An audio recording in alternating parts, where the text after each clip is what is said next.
Baik, terima kasih buat Bapak-Bapak Ibu semuanya yang sudah bergabung di acara webinar hari ini.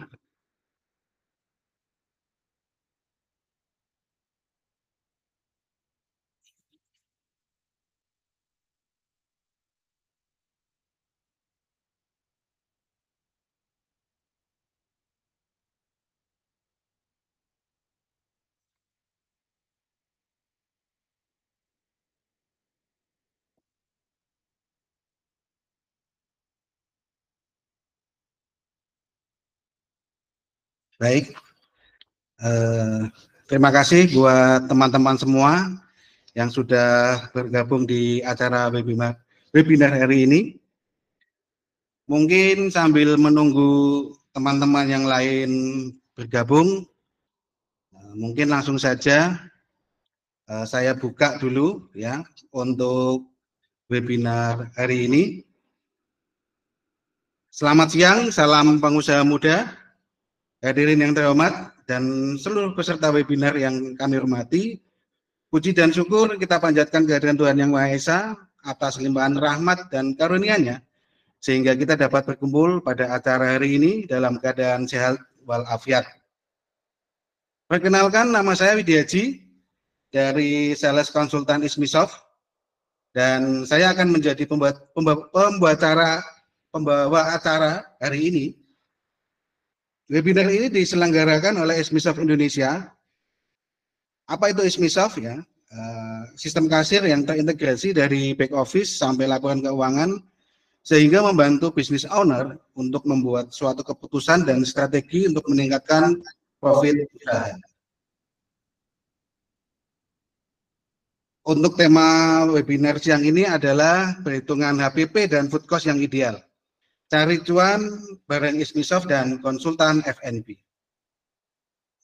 Kami sangat berterima kasih kepada para narasumber semua yang telah bersedia meluangkan waktu dan berbagi ilmu serta pengalaman, dan tak lupa kami ucapkan terima kasih kepada seluruh peserta yang telah mendaftar dan bergabung pada webinar hari ini. Sebelum kita mulai, izinkan saya untuk membacakan susunan acara. Yang pertama, pembukaan dan portofolio oleh pembicara pertama, Bapak Ganong dari Kancaku Project, waktu 20 menit. Kemudian nanti ada sesi tanya jawab 15 menit, yang nanti teman-teman semua bisa mengacungkan tangan ya di tombol tangan, nanti akan saya aktifkan mikrofonnya. Dan yang kedua, pembukaan oleh pembicara kedua dari Bapak Yosua Handoko sebagai CEO founder Ismisoft, waktu 20 menit, kemudian sesi tanya jawab 20 menit. Maaf, maksud saya sesi tanya jawab 15 menit. Kemudian penutupan. Tanpa panjang lebar, mari kita sambut pembicara pertama kita, Bapak Ganong, dengan isi materi meliputi bagaimana membuat harga jual yang optimal, bagaimana cara kita menghemat bahan baku agar mengurangi waste, dan yang ketiga bagaimana membuat buffer stock agar tidak over. Waktu dan tempat kami persilakan untuk Bapak Ganong. Selamat siang, terima kasih Mas. Selamat siang semuanya teman-teman. Terima kasih Mas Jim atas waktunya dan kerjasamanya untuk mengadakan acara webinar ini ya. Jadi mana nanti untuk hari ini kita cari solusi. Solusi itu di mana sih? Ngitung HPP atau food costing yang benar-benar itu menjadi cuan. Dalam arti menjadi cuan itu nggak jauh dari profit yang harus teman-teman nanti benar-benar pahami. Kalau kurang paham nanti bisa tanyakan, kita bahas tuntas, kita buka tuntas masih. Jadi jangan sampai nanti apabila kurang paham nggak mau nanya, karena emang di food costing itu kadang ada salah, mungkin salah persepsi atau mungkin salah salah hitungan ya, yang dimana itu kadang menjadi di saat stok opnam atau akhir bulan itu kadang kita banyak miss. mie stok apalagi hubungannya dengan orang akunting, biasanya orang akunting itu kan data ya. Kalau kita nggak punya data itu sebagai orang produk repot. Tapi sebelum saya jelaskan tentang bagaimana cara kita menghitung food costing yang benar atau mungkin yang akan menjadi cuan atau lebih menambah cuan, saya perkenalkan dulu saya dengan Suki Ganong atau biasa dipanggil Ganong. Saat ini masih di dunia F&B yang dimana itu lebih fokus ke konsultan. Konsultan ini nanti yang akan membantu atau bisa membantu bagi rekan-rekan atau teman-teman semua apabila masih bingung dalam perhitungan HPP atau food costing dan lainnya. Oke.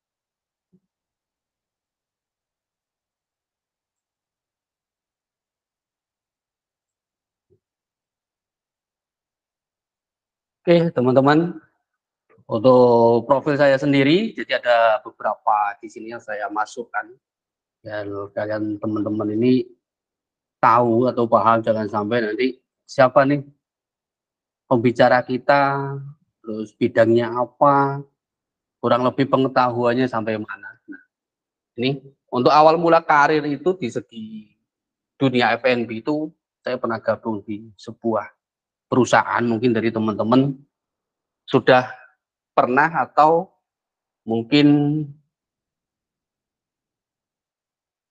ke bandara ya, di mana itu ada namanya Sunda Kelapa Lounge atau mungkin ada Lembayung, itu salah satunya Taurus Gemilang Group itu. Dulu posisi saya di situ masih corporate chef, yang di mana itu kita hampir setiap bulan sekali itu akan audit. Kita lihat segi laporannya sesuai apa enggak antara bahan datang dan bahan keluarnya, atau ada sisa barang sesuai data atau tidak.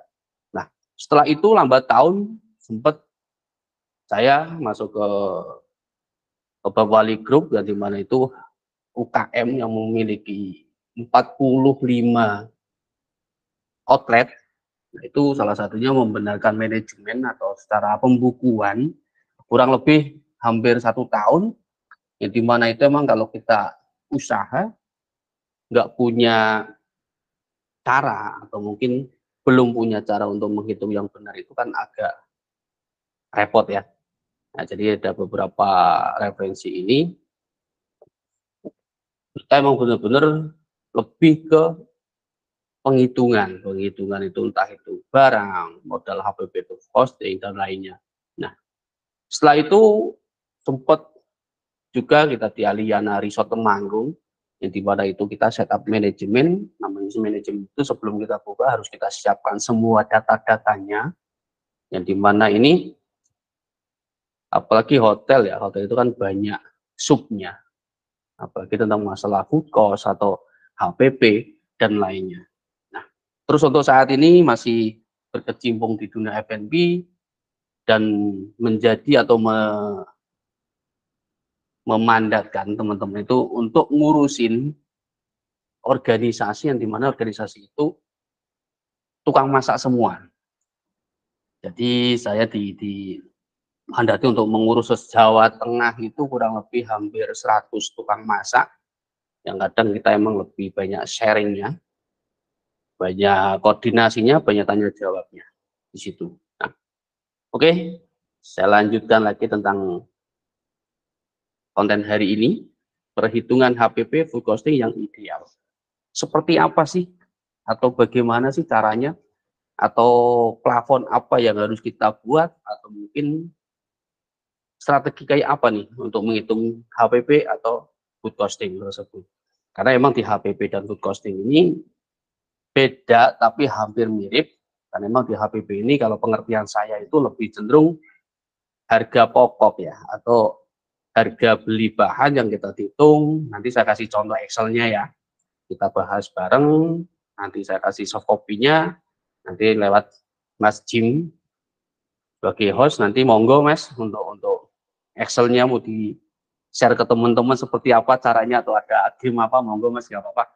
Nanti saya share, teman-teman bisa gunakan, nanti tinggal copy paste aja untuk perhitungan HPP atau food costing. Oke, oleh HPP dan food costing itu yang perlu kita siapkan adalah apa sih, atau persiapan menghitung HPP ya. Yang pertama itu kita siapkan adalah price list. Price list itu harga bahan, yang dimana nanti teman-teman mungkin sebelum bikin HPP itu harus mengumpulkan harga pasar atau harga terakhir yang ada di pasar. Contoh ayam, sayur, dan lain-lain ya untuk bahan baku. Jadi jangan sampai nanti mau bikin food costing atau HPP itu nggak ada dasarnya. Nah ini kita ulas di sini, nanti kita siapkan apa dulu, kita mau bagaimana ke depannya setelah ada food costing, kita mau jual berapa, keuntungan kita dalam satu menu berapa rupiah, nanti kita bahas bareng-bareng.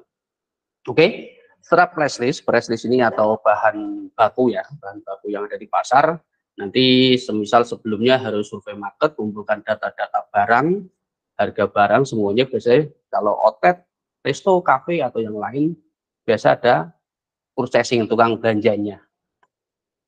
Dan untuk berikutnya membuat daftar menu. Nah ini daftar menu ini adalah sebuah ide ya. Ide itu jangan sampai nanti saya mau bikin menu apa ya, bingung. Nah ini harus kita buat daftarnya dulu, kita bikin berikutnya, susunannya mau kayak apa, harganya tadi sampaikan berapa. Terus yang berikutnya ada standar resipi. Nah standar resipi ini ya biasanya membuat itu, kalau di resto atau di cafe itu biasanya head department atau mungkin chef-nya ya. Nah ini nanti standar resipi ini jangan sampai melenceng dari apa yang kita buat nanti untuk HPP atau food costing.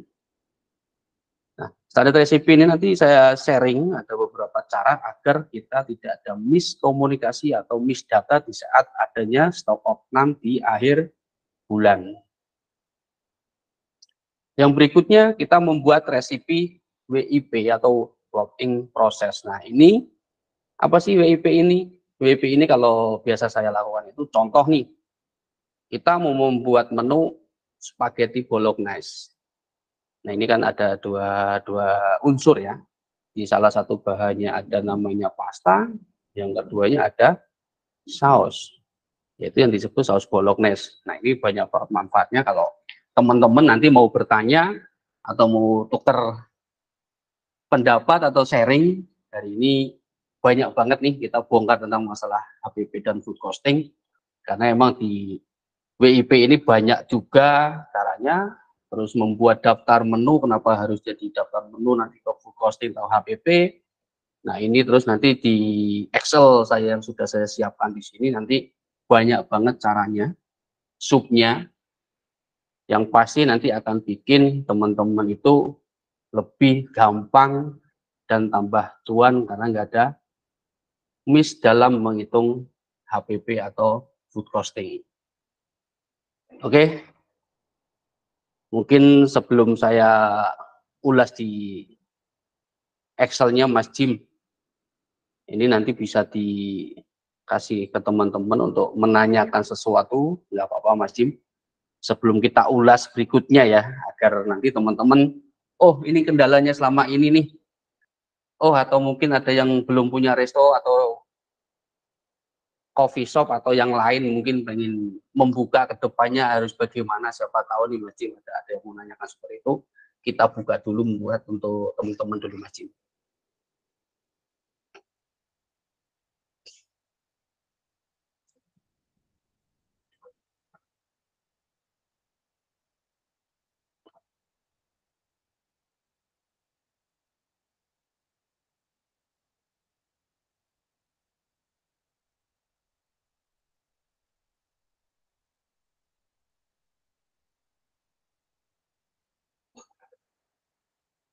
Nah, oke, untuk Mas Jim bisa dibuka dulu untuk teman-teman, mungkin bisa mengacungkan tangannya untuk pengertian yang lain.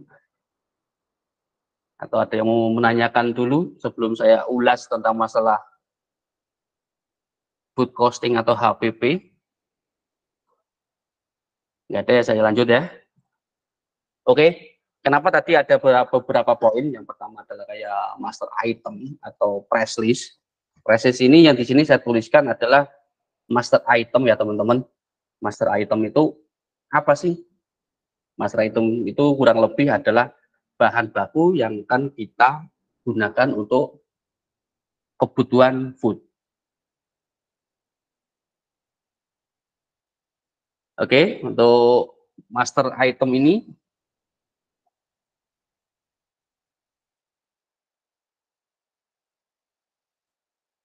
di sini saya beberapa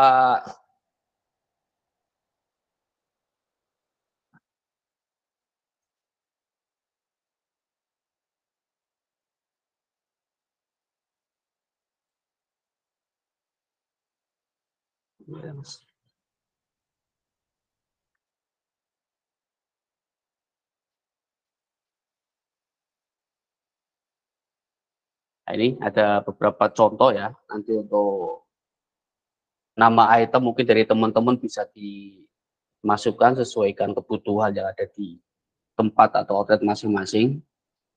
Nah, ini di sini saya kasih nama master item kitchen ya. Nanti bisa juga mungkin kitchen and bar atau mungkin untuk keperluan kitchen and apa, monggo silakan, nggak apa-apa. Karena ini sifatnya adalah Excel yang dimana nanti teman-teman gampang banget untuk merubah. Cuman di sini karena kita main rumus, jangan asal rubah. Kenapa? Takutnya salah hapus nanti harus ngulang. Ngulang ini biasa kalau rumus itu kalau yang kurang paham, itu kadang kita kan harus ngurutin satu-satu nih. Yaitu harus hati-hati. Nah, di sini saya hanya menggunakan nama item dan kode ya. Kode item ini nanti teman-teman gimana mau membuat HPP atau resep. Nah, ini nanti tinggal masukkan urutnya per kategori. Jadi nanti teman-teman bisa contoh ya, bisa membagi contoh kategori kayak fast food atau mungkin pastry dan lain-lain atau mungkin frozen dan lain-lain. Nanti disesuaikan monggo sesuai kebutuhan yang ada di outlet masing-masing. Oke. Nah, terus untuk daftar menu yang tadi sempat saya sampaikan adalah daftar menu ya. Jangan sampai nanti. Nah, ini saya kasih contohnya di mana daftar menu ini sementara atau ini contoh hanya 2 item. Dalam kategori snack ada main ini adalah main course atau mungkin nanti bisa diganti, monggo silakan sesuai kebutuhan teman-teman. Nah, nanti dari item ini kita udah ketahuan yang pertama kita gunakan bahannya apa, terus sausnya apa. Nah, nanti ini ada supnya. Sup itu kayak tadi yang saya sampaikan di pertama adalah bahan baku contoh french fries atau contoh kayak tadi spaghetti bolognese. Berarti butuh spaghetti, butuh saus bolognese. Nah, terus setelah kita bikin daftar menu, pasti dong kita akan bikin namanya resipi atau mungkin dibilang food costing atau mungkin bisa disebut HPP ya. HPP itu jadi harga-harga pokok kita belanja itu contoh kita bikin nih resepnya apa nih? Bikin resep. Nah, yang saya contohkan di sini adalah tadi french fries ya. French fries with cheese atau cheese sauce. Nah, di sini kan kita harus punya namanya bahan baku itu adalah french fries, terus nanti ada seasoningnya apa, terus sausnya apa. Nah, ini saya contohkan di sini adalah french fries with cheese. Nah, bahan bakunya untuk secara resep, french fries-nya berapa gram, cheese sausnya berapa gram, terus chicken powder ini adalah seasoning atau bumbu untuk french fries sendiri. Nah, nanti teman-teman bisa diperhatikan di sini. Jadi cheese sauce ini pasti kita masuk kategori kayak tadi WIP ya, working in process atau saus jadi atau bumbu jadi. Nah, ini kita akan subkan nanti adalah preparation cost atau BIP yang tadi saya sampaikan. Oke, teman-teman. Ini saya lanjut lagi tentang masalah food cost atau HPP ya. Jadi teman-teman tolong dipahami, cermati, nanti apabila contoh ada yang kurang paham atau pengen ditanyakan, dicatat dulu nggak apa-apa. Nanti bisa diacungkan tangannya untuk kita diskusi, kita sharing bareng, biar nanti kita benar-benar di hari ini dapat ilmunya. Gitu ya teman-teman ya. Oke, saya lanjut lagi tentang masalah resep atau food costing. Nah, ini resep udah saya buat secara contohnya. Jadi untuk French fries with cheese ini saya bikin resepnya di sini kurang lebih gramasi saya untuk French fries contoh 150 gram ya, cheese sauce nanti kita pakainya 50 gram. Terus untuk chicken powder itu kurang lebih 1 gram, jadi kurang lebih 1 pucuk sendok atau demitas ya, sendok ukur yang biasa dipakai untuk di dapur itu biasanya ada. Nah, selain itu, nah ini preparation cost-nya ini adalah saus ya, saus yang kita pakai untuk topping atau sausnya French fries. Nah, apa sih resepnya? Nah, kita harus bikin WO atau walk-in proses ini, kita bikin sausnya adalah cheese powder dan fresh milk atau susu UHT. Ini berbentuk nanti teman-teman contoh nih ya, ini bentuknya saus. Nanti teman-teman mau bikin ayam sambal apa nih? Berarti sambelnya harus dibuat di WIP-nya ini. Karena kenapa? Kalau nggak dibuat di sini, nanti nggak akan muncul di cost ini atau actual cost ini. Jadi untuk teman-teman sendiri, nanti di masalah walk-in proses ini atau WIP ini, nanti koordinasi dengan yang membuat resepnya, atau mungkin teman-teman sendiri yang membuat, dicatat persis seperti apa penggunaannya, baru dipindah ke Excel-nya. Nah, terus kembali ke master item. Nah, master item ini yang di sini saya masukkan adalah nama, kode, pack, unit, atau beratnya, measure ini ya. Terus untuk merek, ini ada beberapa contoh, monggo nanti teman-teman bisa dimasukkan tujuannya apa, agar standar kita tidak melenceng. Biasanya contoh pakai tepung apa nih, minyak apa, karena setiap tepung atau minyak itu pasti kualitasnya akan berbeda. Nah, jelinya tukang masak atau chef ini nanti pasti akan paham, oh minyaknya ini udah biasanya belum gosong untuk berapa porsi, kok ini udah kelihatan gosong. Nah, itu berarti ada perbedaan. Terus di sini ada namanya unit price. Yang pertama adalah old price atau new price, yang dimana di sini harga lama atau harga baru. Nanti teman-teman contoh nih, survei market telur ayam itu harga yang saya kasih contoh di sini adalah 27.500 itu 27.500 ya per kilo. Ternyata di hari berikutnya atau mungkin bulan berikutnya kalau teman-teman beli telur 30, berarti harus dimasukkan di new price-nya ini. Nah, ini nggak merubah, dalam arti nggak merubah, nanti ada hubungannya di aktualnya sini. Biasanya yang saya sampaikan ini ya, hubungan di sini adalah harga paling terbaru. Karena selama ini mungkin buat teman-teman yang sudah memiliki resto atau coffee shop atau mungkin usaha, yang emang kadang kita membuat menu itu akan tetap sama harganya ke 6 bulan ke depan atau 1 tahun ke depan, tapi harga secara bahan baku kita akan berubah setiap saat. Paham ya teman-teman ya? Jadi jangan sampai nanti contoh gini nih, kenapa temanya hari ini kok food costing atau HPP yang aktual atau mungkin yang menjadi cuan ya. Karena di mana HPP ini geser, otomatis profitnya teman-teman akan berkurang, atau mungkin kurang cuannya, atau mungkin kurang keuntungannya. Mungkin kurang lebih seperti itu teman-teman.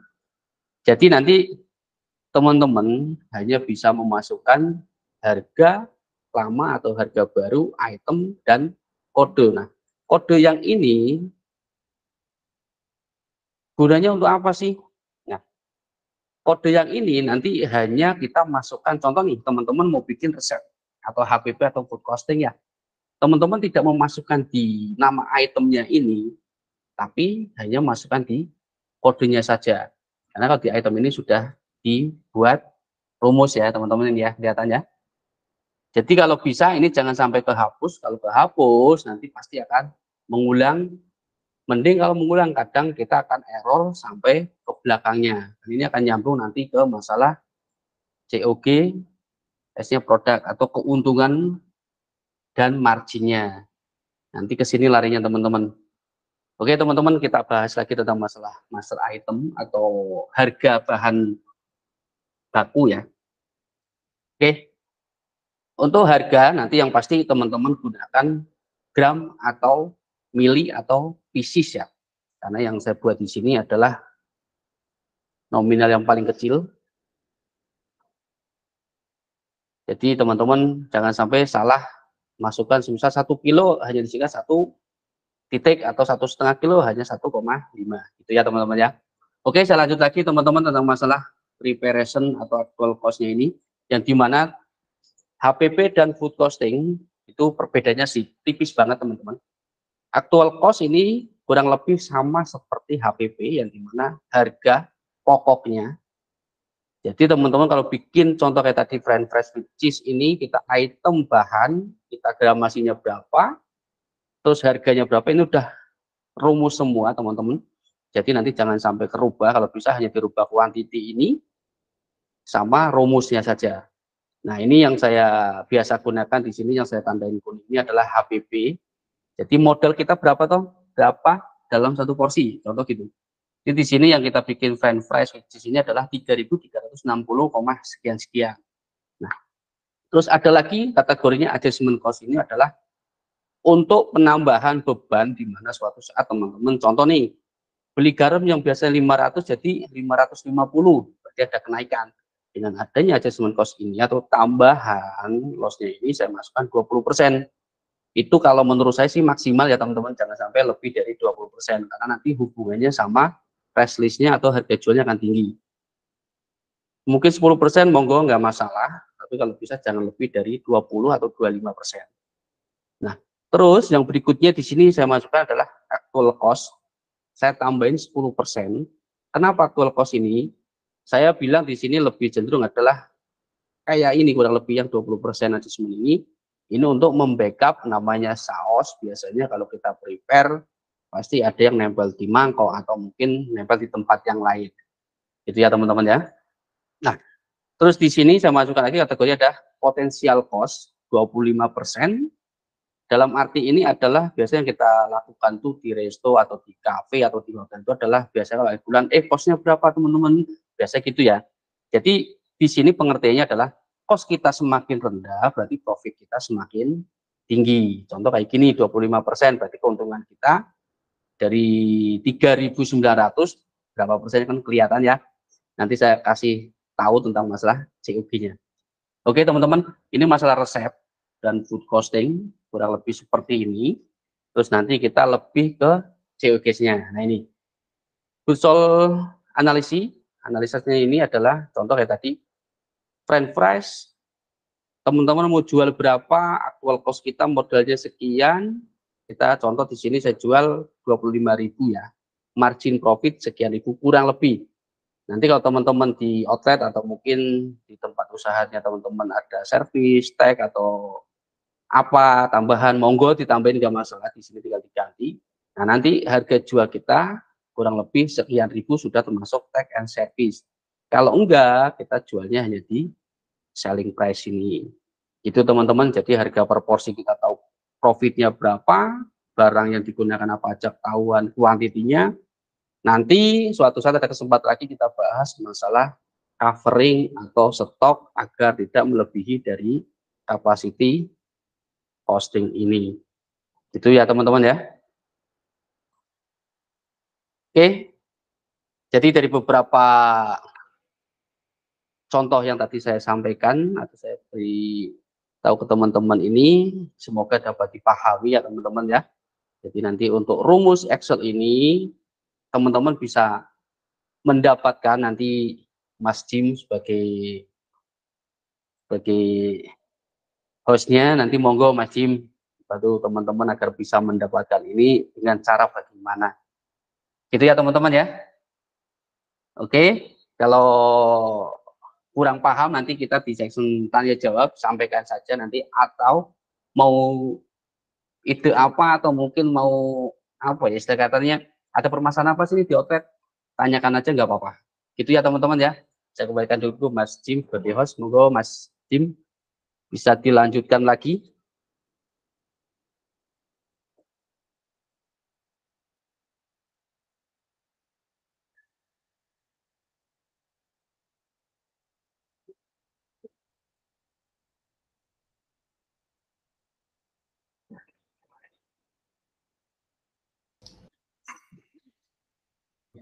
Baik, terima kasih ya kepada Bapak Ganong ya, sebagai pembicara pertama dari Kancaku Project. Saya akan memberikan kesempatan ya buat teman-teman semua yang mungkin ingin bertanya. Tadi sudah ada yang mengacungkan tangan ya. Saya akan bukakan dulu mic-nya. Mungkin di apa ini? Ibu Bekti Tri ya ini nanti. Bentar.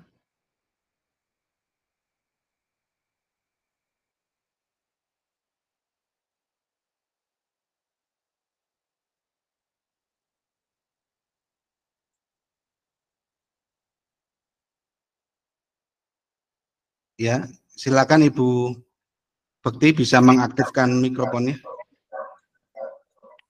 Iya, selamat sore Pak Ganong. Selamat sore Ibu. Apakah suara saya kedengaran? Kedengaran Ibu? Gimana Ibu, ada yang bisa dibantu atau disampaikan, silakan Ibu. Oh, tunggu. Ini ya.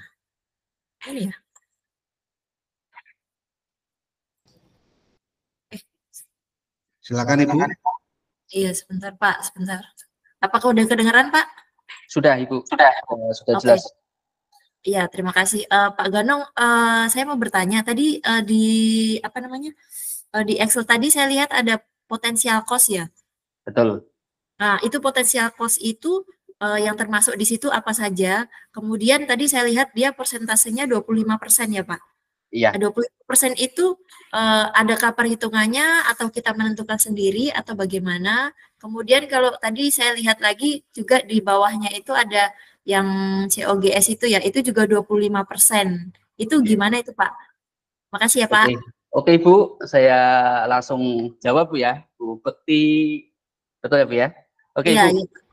Tentang untuk potensi atau aktual ya, yang dimana nanti yang tadi kita sampaikan itu adalah covering, atau dimana Ibu contoh nih, Ibu bikin HPP fan press atau menu yang lain dengan modal 3.360, sekian ya Bu ya. Nah, kenapa harus ada adjustment cost atau aktualnya?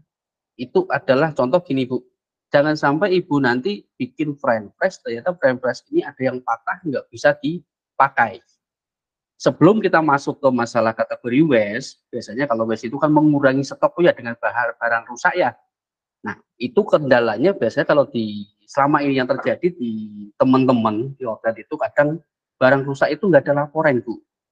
Biasanya seperti itu. Kenapa saya bikin simbolnya di sini adalah ada namanya adjustment atau covering untuk nge-backup kurang lebih barang yang rusak tapi tidak masuk ke data kita. Tapi saya sarankan Ibu nanti harus ada data kalau barang rusak selagi kita pakai aktualnya ini, Bu ya.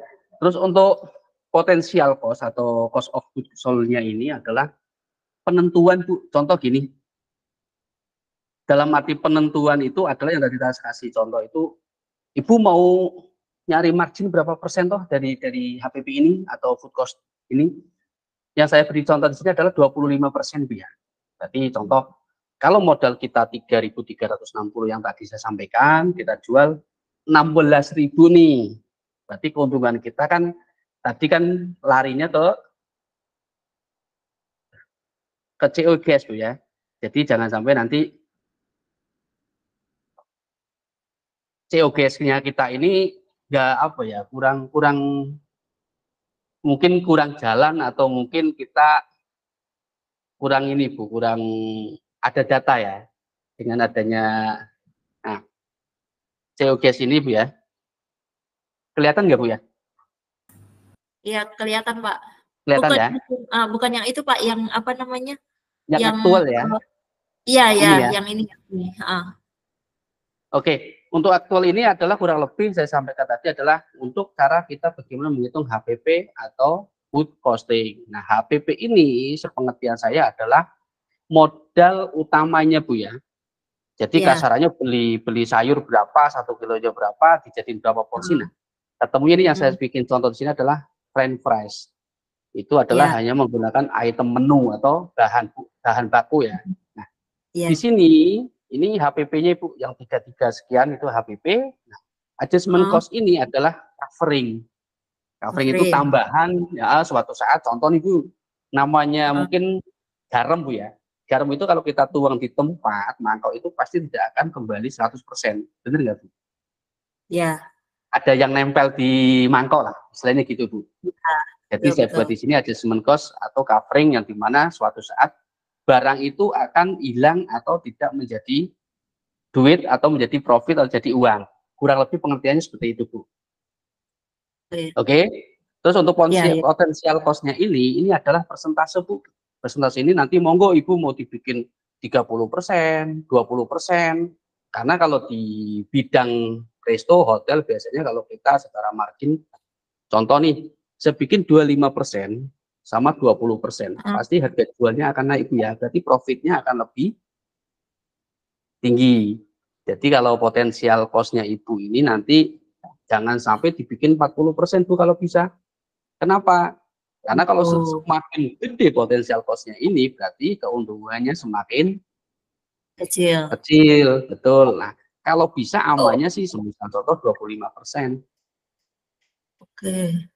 Betul Bu ya? Nah, kalau keuntungan ini kita kan nggak paham nih Bu, berapa ribu toh, berapa rupiah dalam satu porsinya, kita lihat di IOGS produk ini.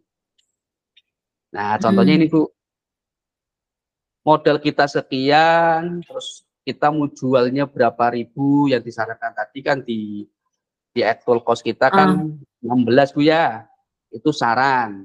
Tapi kalau Ibu kurang mantap, rubahlah di sini. Contoh mau dijual 18.000. Nah, keuntungan kita kelihatan. Dalam satu porsi ya, ini margin kotor Bu ya. Belum net margin. Kalau net margin itu nanti Ibu udah dikurangin contoh biaya SDM dan lain-lain. Seperti itu Ibu. Oke Ibu. Oke, iya. Oke, ya, Pak. terima kasih Ibu. Iya. Iya, terima kasih ya Pak ya. Baik, terima kasih Ibu. Maaf tadi Ibu Bekti di kota mana tadi? Saya di Tangerang Pak. Oke. Nama usahanya apa? Es Mamo.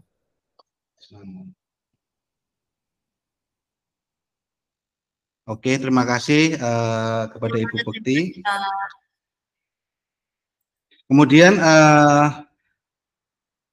ada Ibu Vina Nurul Hakim ya, tadi sudah sempat mengacungkan tangan, mungkin saya persilakan pada Ibu Vina. Ya. Mungkin nama, kota di mana, jenis usahanya apa? Ya, Mas maaf, saya Budi pakai HP istri, jadi mikrofon saya dengan Budi di Bandung, Mas. Iya. Mohon, ini mau nanya, terus terang saya masih bingung untuk menentukan HPP gitu. Nah, kan misalkan saya usaha ayam ya, ayam crispy, bakar, ayam bakar. Misalkan ayam bakar saja, kan ketika keperluan itu salah satunya untuk mengungkap ada gas juga gitu kan, penggunaan gas, sedangkan seperti gas nggak dipakai mentok ke hanya ayam bakar saja ketika pas ungkebannya itu gitu. Nah itu perhitungan yang bercampur seperti itu bagaimana gitu bagusnya gitu seperti itu. Ya baik, langsung Pak Ganong. Oke, terima kasih Pak Budi ya, betul ya? Budi dari Bandung. Oke, Jadi kurang lebih seperti ini Pak, karena emang gas air itu emang kalau kita mau detail tentang masalah HPP dan resipi itu emang harus masuk, tapi ngitung gas itu paling angel ya, paling angel ya Pak ya. Kenapa? Ini kan sifatnya apa ya? Berubah-ubah ya, bukan berarti benda padat atau apa ya. Jadi kalau kita mau nimbang setiap pakai kita timbang kan malah yang ada malah nimbangin gas tapi nggak maksimal untuk jualannya gitu Pak ya. Iya, Jadi ada iya. caranya Pak. Caranya gimana? kurang lebih seperti ini. Yang tadi saya sampaikan itu adalah tentang masalah hitungan food costing ya. Di mana food costing ini saya bukakan lagi Pak. Untuk food costingnya. Nah, kelihatan nggak Pak? Ya, kelihatan, kelihatan. Kelihatan ya?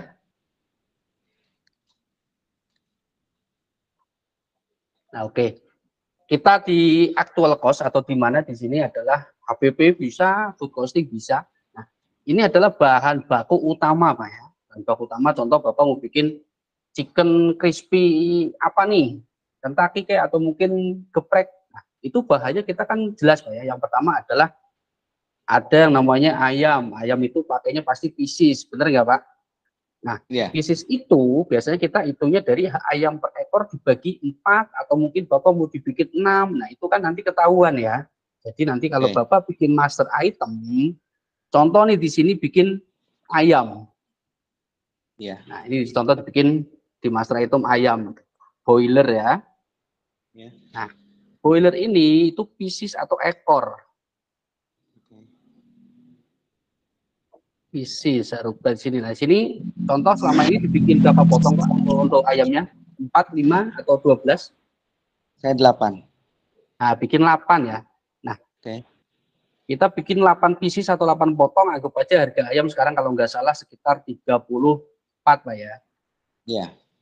Nah, harga terbaru kalau pemainnya nggak ada, kita kosongin bisa Pak, nggak apa-apa.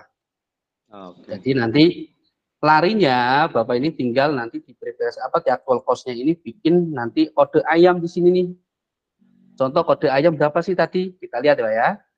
Ayam boiler G002. Kita ganti G002. Nah, ayam boiler ini berarti kalau Bapak nggak nongol Pak, nanti bisa masukkan harga sama karena nggak ada kenaikan. Iya. Nah, ini kelihatan Pak ya. Per pieces ayam Bapak itu yang dijual adalah HPP-nya 4.250 perak. Nah, nanti tinggal tambahin terus nih Pak, copy paste atau di apa ya, di insert ini nanti untuk nambah. Mungkin ada penyedap, ada garam, ada lain-lain. Nah, sekarang yang ditanyakan Bapak adalah cara ngitung gas Pak ya, bener ya? Iya. Nah, jadi gini Pak, untuk menghitung gas itu nanti semoga di kedepannya kita masih ada webinar yang selanjutnya Pak. Nanti itu ada beberapa cara secara sama nih, saya buatkan Excel juga nantinya. Nah, tapi untuk bayangan saat ini adalah gas itu selama ini yang kita pakai adalah contoh gini Pak. Bapak produksi dalam satu hari itu habis 100 porsi ayam goreng. Ternyata gasnya nih habis. Nah, itu yang selama ini kita lakukan adalah kita akan hitung secara gramasi per unit ketemunya nantinya Pak. Jadi Bapak Oke. itu akan mencoba, ya emang awal-awal ini akan repot Pak, yang namanya orang usaha ya. Pertama Iya, itu iya. harus repot. Jadi kita akan goreng berapa ayam, terus nanti gas ini akan turun berapa gram, nah itu nanti untuk patokan kita. Contoh, dalam satu tabung harga sekarang 230, itu hanya jadi 100.000. Benar Pak ya? Cuman bedanya adalah apa? Setiap supplier gas itu biasanya berbeda isinya Pak. Benar ya Pak ya? Iya. Betul, betul. Nah, itu kenapa saya jadi patokannya per harga per tabung? Berarti 100.000, nanti yang 100 tabung itu jadi sekian porsi, nah nanti itu kasarannya ngomong bisa untuk biaya HPP. Nah, HPP ini kalau kita masukkan di sistem ini agak repot Pak, karena itu benda cair ya hitungannya ya, Iya, agak iya. susah. Nah, kemudian apa ya, mudah-mudahan di periode berikutnya atau acara kedepannya webinar ini masih berlanjut Pak. Nanti saya kasih sharingnya, hitung gas aktualnya seperti apa sih, tapi saat ini saya kasih bayangan kurang lebih seperti itu Pak ya. Oke. Bisa dipahamin Pak, mohon maaf Pak. Siap, kebayang. Bayang ya. Oke. Semoga usahanya makin lancar Pak Amin, dan amin, tambah amin. sukses. Amin, Terima amin. kasih. Ya. Baik, Terima kasih ya buat Bapak Budi di Bandung. Tadi nama usahanya apa Pak Budi? Saya namanya itu pawang ayam. Pawang Yan. ayam ya Pak? Iya, pawang ayam. Oke, baik. Terima kasih Pak Budi. Mungkin untuk pertanyaan selanjutnya, tadi ada Ibu Lani Lenia. Halo? Halo, ya, suara Ya. saya terdengar. Terdengar Bu. Ibu dari mana? Usahanya apa Bu? Saya dari Semarang, dari Makna Coffee and Kitchen. Apa Bu? Dari Semarang, Makna Coffee and Kitchen. Mak-mak ya? Iya. Oke. Pertanyaannya Bu, mungkin silakan. Untuk pertanyaan tadi sama dengan peserta sebelumnya ya, untuk masalah gas, apakah bisa masuk food cost? Cuman belum terjawab ya Pak ya. Lalu saya mau tanyain ini aja, untuk persentase pembuatan food cost itu memang yang ideal, apakah di 25 untuk minuman, makanan, ataupun snack? Itu aja. Oke, selamat siang Ibu Lani. Terima kasih ya. Oke. Untuk yang pertanyaan pertama saya jawab langsung Bu ya. Oke. Jadi untuk gas memang yang saat ini yang seperti tadi saya sampaikan contohnya itu kita kembali ke mudah-mudahan kedepannya kita masih ada webinar yang seperti ini. Jadi kita akan mengulik yang lebih dalam Bu ya. Ini yang untuk jawaban kedua adalah masalah presentasi Bu ya, atau presentasi cost ya. Nah, itu yang tadi tak sampaikan itu adalah kurang lebih seperti ini contoh ya, minimal dan maksimalnya itu zaman sekarang itu susah. Kenapa sih saya bilang susah? Karena harga bahan baku itu udah mahal, kita mau jualan mahal itu agak susah. Karena market ini sekarang udah pinter-pinter ya, nggak kayak zaman tahun 2000 sekian. Kenapa? Karena resto, kafe itu masih jarang. Jadi kalau zaman dulu itu emang di hotel itu saya bilang maksimal food costing itu adalah 28%. Kenapa? Karena zaman dulu itu nyarinya masih enak ya. Tapi kalau sekarang itu kebanyakan teman-teman, bahkan saya pun kalau bikin food costing, nggak jauh dari 35% Bu. Cuman kita akalinya seperti apa sih? Ada beberapa cara. Biasanya kita bikin sub kategori bahan. Dalam arti contoh, Ibu mau bikin saus. Saus ini kita gunakan untuk berapa item. Atau mungkin penggunaan bahan baku ayam. Ayam salah satunya bisa dibikin ayam apa nih? Ayam goreng bumbu apa. Nah tujuannya apa? Biar nanti kos kita nggak terlalu tinggi karena pembelajarannya yang banyak. Dan ujung-ujungnya kalau kita banyak menu, banyak item bahan, yang ada kita ending stoknya atau ending costnya itu tinggi Bu, kurang lebih seperti itu. Jadi untuk persentase yang kayak tadi itu tergantung dari kemaunya owner. Atau mungkin teman-teman sekalian mau ambil untung berapa persen toh, atau berapa ribu dalam satu porsi toh, kurang lebih seperti itu Bu. Jadi nggak hanya patokan 25%, 25% itu salah satu contoh kalau bisa jangan lebih dari 25%. Kenapa? Agar cuan atau mungkin profitnya lumayan besar atau lebih banyak. Kurang lebih seperti itu Ibu. Oke, terima kasih Pak Gino. Oke Ibu, terima kasih. Baik, terima kasih. Dua pertanyaan lagi ya dari Bapak Willy Yuditya. Sebentar.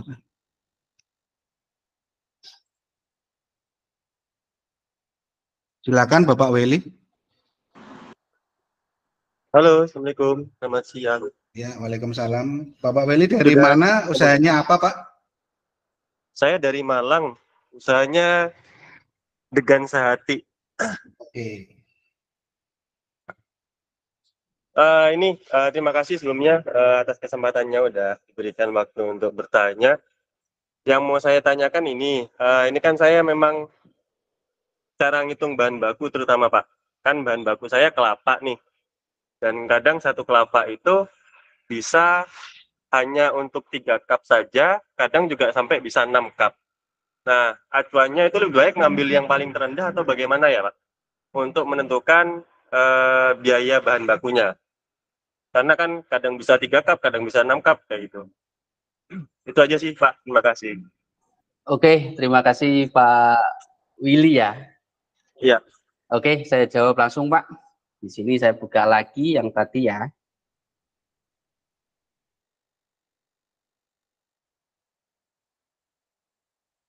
Oke, kelihatan nggak Pak? Kelihatan? Kita bahas lagi tentang masalah yang tadi, tentang masalah master item dan lain-lain, atau mungkin actual cost atau mungkin food costing. Nah, salah satu contoh atau pertanyaan dari Pak Willy adalah kelapa Pak ya. Kelapa itu nggak nentu ya, benar ya? Jadi Iya gini benar, Pak, Pak. untuk kelapa sendiri, kalau saya itu biasanya kalau di es degan atau es kopior itu saya masukkannya, ini nggak saya bikinkan contoh di sini Pak ya. Saya hanya beberapa item, ada snack dan ada food cost. Nah, nanti dari Pak Willy, untuk kelapa ini bisa kategorikan, contoh nih harga kelapa saat ini kalau nggak salah itu di area Jawa Tengah itu kurang lebih 7.000 sampai 8.000 itu mentahnya Pak ya, bener ya? Kalau di Malang kurang tahu, kalau di Malang berapa Pak sekarang Pak? Kurang lebih sama sih. Sama ya? Oke.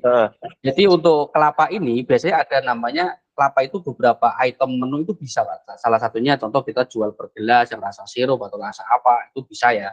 Tapi kalau yang gelondongan atau pisisan itu biasanya kita bisa jual untuk es degannya atau mungkin es degan bakar atau apa, mungkin itu bisa. Menghitungnya caranya seperti ini kurang lebih Pak. Yang pertama master item kita masukkan degan, jangan lupa Bapak. Nah, degan ini otomatis kan 1 unit. Betul Pak ya? Anggap aja kita namun ini kita ganti degan. Oke. Baiknya sini unit pieces 1 7.000.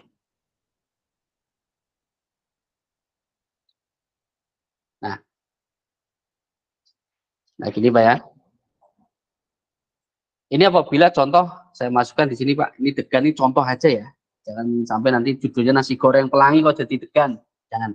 Ini contoh saya masukkan master item yang kita rubah di master item itu degan 1 pieces. Nah, kenapa? Karena kita jualnya per pieces. Sekarang kalau kita contoh jual jadi 3 kayak tadi. 3 berarti kita harus rubah di sininya jadi 3. Sini unitnya berarti per porsi satu porsi itu kan berarti 1 gelas contoh gitu Pak ya, benar ya? Iya, Harga benar. per 1 gelasnya untuk degan itu kurang lebih 2.300 sekian. Nah, kayak tadi harga minimal berapa sih kita ambil yang mau tinggi apa yang paling rendah gitu Pak ya, benar ya? Jadi gini Iya, Pak, betul. untuk kita mau bikin harga jual yang pasti amannya, kenapa sih yang saya anjurkan di sini harus ada adjustment cost? Itu adalah covering atau backupan suatu saat kayak tadi.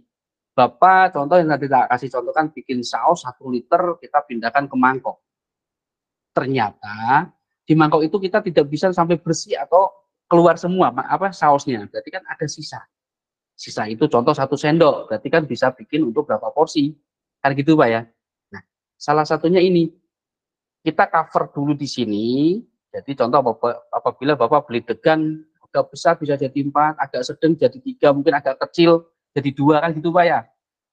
Nah, jadi nanti Bapak monggo bikin 20 atau 25 untuk adjustmentnya, tapi kalau bisa jangan lebih dari 20 ini. Kenapa? Terlalu tinggi nanti harga jualnya. Yang ujung-ujungnya biasanya kita masuk ke strategi pemasaran. Nah, terus untuk potensial cost-nya ini kembali lagi ke Bapak. Kita mau ambil dalam porsi itu berapa ribu toh? Kalau saran saya sih biasanya kita hitungnya gini Pak. Ini tak sharing saat ini sedikit Pak ya. Jadi perhatikan Pak. Contoh gini, Bapak mempunyai karyawan 5 atau 1 atau 2. Nah, kebutuhan karyawan dalam 1 bulan penggajian itu 1 juta. Berarti dalam konteksnya adalah Bapak gini, saya butuh berapa porsi untuk menggaji karyawan. Kalau saya hanya jualan tidak dapat untung, berarti ketemunya enggak cuan. Benar Pak ya?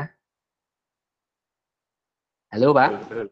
Betul. Nah, jadi tergantung, Bapak mau dapat cuannya berapa? Berarti harus minimal ada harga jualnya. Karena kan saya kan nggak tahu nih kebutuhan Bapak gaji karyawan atau mungkin jual degan yang mungkin sehari 500 pieces punya karyawan 1 atau mungkin 50 atau 5, kan saya nggak paham nih Pak. Nah ini saran saya nanti untuk masalah potensial cost, Bapak untuk mencari keuntungannya dalam satu porsi bisa dihitung dari segi kebutuhan yang selama ini berjalan. Kayak tadi punya karyawan 1 atau 2 sekian juta 1 bulan, butuh berapa porsi atau berapa gelas untuk gaji karyawannya Bapak, kan gitu Pak ya. Tapi karyawan atau dikelola sendiri langsung Pak saat ini Pak? Bagaimana? Untuk saat ini dikelola sendiri atau mempunyai karyawan? Tidak ada karyawannya. Nah, kalau ada karyawan kan berarti menanggung beban Pak ya, menanggung beban dalam arti kita harus mengeluarkan uang untuk menggaji karyawan. Betul Pak ya? Iya betul. Oke, jadi untuk Pak Willy, untuk masalah minimal potensial cost ini berapa, saya kembalikan lagi, mau berapa persen sih kita mengambil keuntungan setiap porsi, gitu Pak kurang lebihnya. Oke Pak? Ya baik. Oke, terima Berarti, kasih Pak Willy. Ya, gimana Pak? kalau untuk apa namanya, hasil air atau kelapanya dari buah kelapanya ya. Betul Pak. Jadi namanya per gelas Oke. pasti kan akhirnya Pak ya. Karena degan ini Iya. isinya kadang ya apa ya, nggak sesuai, kadang ada yang banyak, ada yang sedikit, karena di degan ini sama kayak gas tadi Pak. Kita nggak tahu dalamnya Oke. isinya berapa. Gitu, yang Iya penting betul. jangan lupa ini nanti kalau dapat Excel ini mainnya di sini Pak. Di covering, ini terus ada nanti 10% ini. Insya Allah itu aman, kecuali harga naik di saat mau lebaran. Itu biasanya udah 100%. Jadi lebih cenderung nanti di master item ini tolong hati-hati. Lebih banyak dan sering survei market perbandingan harga. Gitu Pak Willy. Oke, terima kasih Pak Willy. Ya, terima kasih Pak. Baik, terima kasih kepada Bapak Willy ya atas pertanyaannya. Mungkin satu pertanyaan lagi ya, ini dari Bapak Lukman ya, ini sebentar.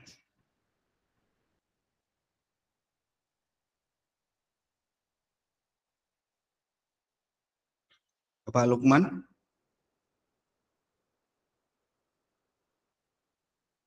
Halo. Halo Pak, selamat siang. Ya, Pak, Saya- Bapak Lukman dari mana Pak? Saya dari Usahanya Bogor, apa, Pak. Luzia Coffee and Grill. Oh baik Pak. Ini Pak yang mau saya tanyakan, sebenarnya sih simpel, maksudnya gini, saya kan mengalami kejadian di mana saya udah menetapkan sebuah HPP dengan margin kurang lebih antara 25 sampai 28% Pak. Cuman ternyata di lapangan ini, di sekitar lokal tempat saya ini terjadi kayak yang dari supplier ini kan terjadi selisih harga lumayan tinggi Pak, maksudnya lebih murah di lokal. Nah yang jadi pertanyaan saya, apakah HPP itu harus kita tinjau dalam waktu periodik tertentu atau tidak Pak? Seperti itu. Itu aja sih Pak pertanyaannya. Karena Oke. ngeliat dari kejadian gitu kan. Terima kasih. Oke, terima kasih Pak Lukman. Saya jawab langsung Pak ya. Ya. Saya kedengaran Pak? Gimana Pak? Suaranya kedengaran? Kedengeran Pak, jelas banget. Oke, jelas ya.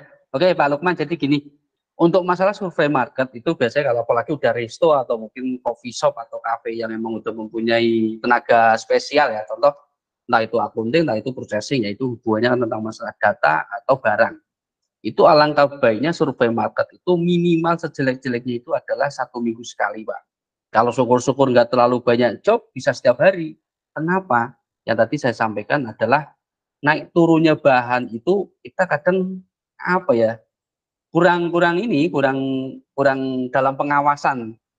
Tahu-tahu kayak cabai nih yang biasanya 45, tahu-tahu bisa 60, bahkan bisa 90, kan gitu Pak ya. Jadi tentang masalah itu kalau emang bisa dari tim Bapak, bagian orang akunting atau processing nanti ini, suruh survei minimal sejelek-jeleknya 1 minggu. Tujuannya apa? Untuk pembanding. Jangan sampai kita loss, tahu-tahu apa ya, HPP kita sih hanya 5.000, dengan adanya mungkin cabai yang harga naik tadi jadi 8.000. Berarti kita melebihi dari capacity adjustment cost-nya Pak. Karena di sini hanya 20%, naiknya itu bisa 30. Nah, strateginya itu banyak, Pak. Strategi ini apa sih? Harus bagaimana? Contohnya gitu, Pak ya. Nah, ini saya kasih contoh sedikit aja, Pak ya. Karena waktunya terbatas, semoga kedepannya bisa berjumpa lagi, Pak Lukman. Baik, baik. Jadi untuk strateginya seperti ini, Pak Lukman. Yang pertama, yang saya lakukan selama ini adalah ada namanya kontrak dengan supplier atau vendor. Jadi kontrak ini kita minta harga setahun ke depan atau 3 bulan ke depan minimal kontrak itu harga harus sama. Tujuannya apa? Kita bisa mengikat di harga unit price, Pak, atau harga bahan baku. Kalau emang supplier itu tidak bisa, ada cara satu lagi, Pak. Cuman ini beberapa dilakukan, ada yang mungkin ketakutan. Contoh gini, Pak. Kita di saat bikin HPP atau food costing, contoh di sini telur ayam saya masukkan harga umumnya adalah 27.500. Nah, saya bikin nggak mau resiko nih. Walaupun udah saya cover 20%, tapi nggak mantap. Bisa jadi Bapak dimasukkan di sini harga-harga barunya atau harga per kilonya itu langsung 35. Cuman yang saya takutkan gini, Pak. Dengan berubahnya harga pokok, takutnya nanti apa ya? Si telur ini per unitnya jadi naiknya jauh, Pak ya. Berarti hubungannya sama HPP. Iya. Itu yang biasa saya lakukan sih, kita tergantung dari market kita siapa sih. Biasanya gitu, Pak. Itu strategi ke market atau strategi penjualan. Itu temanya ke situ, Pak. Kalau hari ini kita lebih membahas tentang masalah HPP dan food costing. Semoga dari apa yang saya sampaikan ada manfaat ya, Pak. Terima kasih, Pak. Terima kasih banyak, Pak. Sama-sama, Pak Lukman. Terima kasih. Baik. Terima kasih ya untuk Bapak Ganong ya, sudah menyampaikan isi materi. Ya. Semoga bisa memberikan manfaat ya untuk kita semua. Kira-kira untuk para peserta webinar masih semangat ya untuk siang hari ini. Oke, selanjutnya nanti akan ada pembicara kedua. Tapi sebelum pembicara kedua ini mengisi materi, saya ingin memberikan info ya, buat teman-teman semua.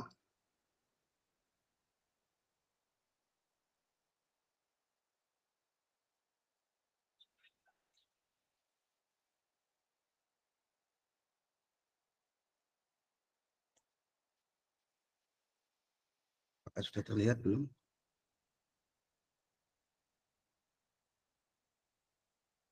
Apakah sudah terlihat ya untuk infonya? Ya. Jadi buat teman-teman semua, nanti di akhir acara saya akan memberikan sebuah bonus ya, strategi marketing plan yang pastinya untuk membantu para pengusaha meningkatkan traffic pemasaran di restonya. Apa saja bonusnya nanti akan saya jelaskan di akhir acara. Jadi buat teman-teman semua jangan meninggalkan webinar ini dulu sampai selesai akhir acara. Mungkin seperti itu yang akan saya infokan.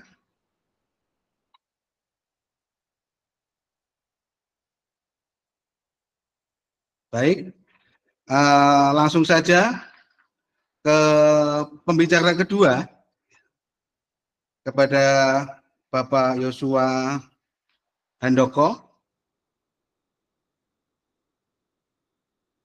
yang nanti akan memberikan materi ya, peran teknologi dalam optimalisasi manajemen restoran. Jadi Bapak Yosua Handoko sebagai CEO founder Ismisoft ya, waktu dan tempat saya persilahkan. Oke, selamat siang Bapak Ibu sekalian yang sudah join nih ke webinar Ismisoft. Saya juga mungkin juga sudah beberapa kali juga dengan Pak Ganong juga ya mengerjakan beberapa proyek resto. Jadi saya jelasin dikit background history saya. Ya background history saya sebenarnya Ismisoft ini menjadi salah satu produk yang memang sudah saya implementasikan di mungkin lebih dari 100 bisnis F&B gitu ya, dan cukup membantu banyak customer untuk melihat apakah mungkin kalau Pak Ganong ini lebih ke teknikal secara perhitungan food cost gitu ya, tapi yang terlebih penting itu sebetulnya di dalam mengelola sebuah usaha itu kita ingin lihat gambaran besarnya atau big picture-nya, apakah usaha kita ini profit apa enggak gitu ya. Jadi secara kalau Pak Ganong nanti lebih membahas yang tadi mungkin secara gross profit-nya gitu ya, tapi kalau dari tempatnya saya mungkin saya akan lebih memaparkan bagaimana teknologi atau mungkin aplikasi yang dapat membantu Bapak Ibu ini lebih mengerti atau dapat melihat bisnis yang Bapak Ibu jalankan itu untung atau rugi pada akhirnya.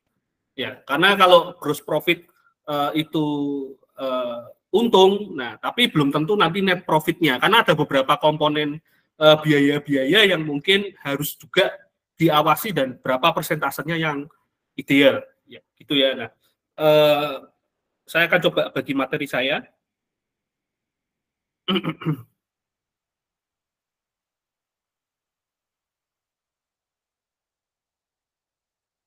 Ya, apakah sudah terlihat ya, Bapak Ibu sekalian?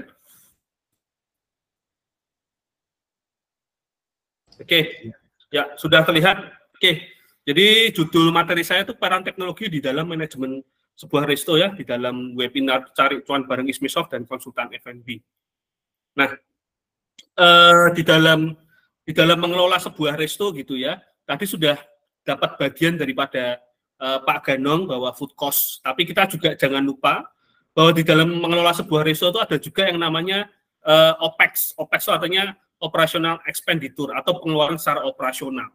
Nah, di dalam food cost sendiri tadi sudah ada banyak pertanyaan juga, bagaimana ini ngitung gas gimana sih, ini ngitung air gimana sih, bahkan ada yang tanya, Pak, kayak ada ongkos kirim pada waktu ngirim barang tuh masuk HPP apa enggak nih Pak, sebetulnya nih Pak, kan barangnya datang buat bahan baku kan juga termasuk ongkos kirimnya.